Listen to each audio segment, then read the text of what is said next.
All right, it's time to have that conversation. Whoa, well, I'm telling you. I'm flashing back to a high school health class. Here we go. It's about Anakin. Oh, Yeah. Well, all right. So Anakin Skywalker is in this moment where a sandstorm's coming up.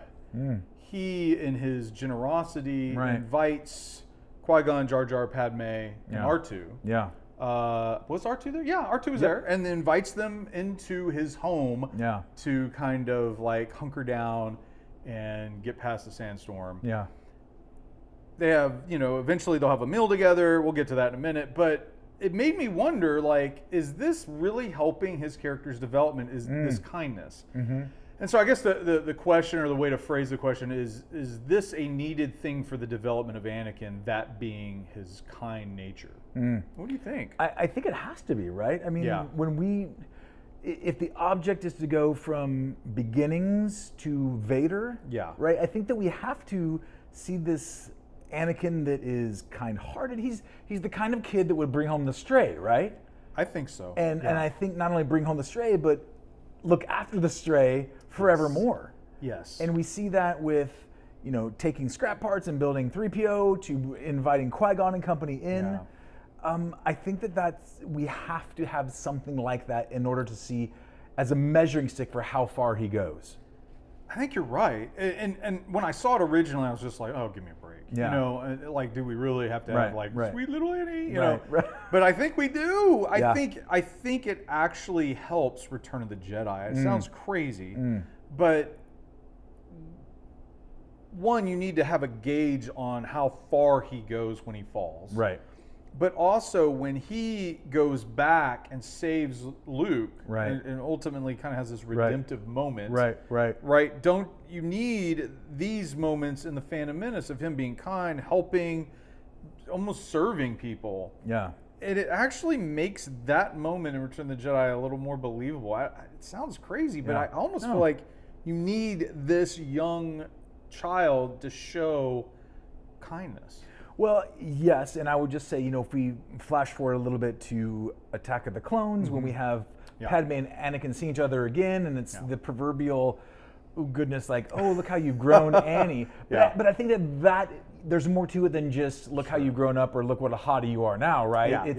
It's yes, and if we look at Anakin's character through the lens that we have as viewers, there is growth there. Yeah. And we're starting to see, as we see with a lot of people in that, 17-year-old to 23, 24-year-old part of life, there is a lot of pushback. There is a lot of questioning. There is a lot of struggle for who and what my identity is. And so I think, yes, we need this grounding of who Anakin is as a wee kid. So when we do see the end of Rogue One, we go, dear God, what has happened? What's happened to him? Yeah, it's one of those odd things in our last episode we talked about Sebulba and his role for the Phantom Menace and how you kind of need him at that moment, otherwise the narrative is going to drag a little bit. Yeah. I feel like you needed this next sequence for the whole series. Yeah.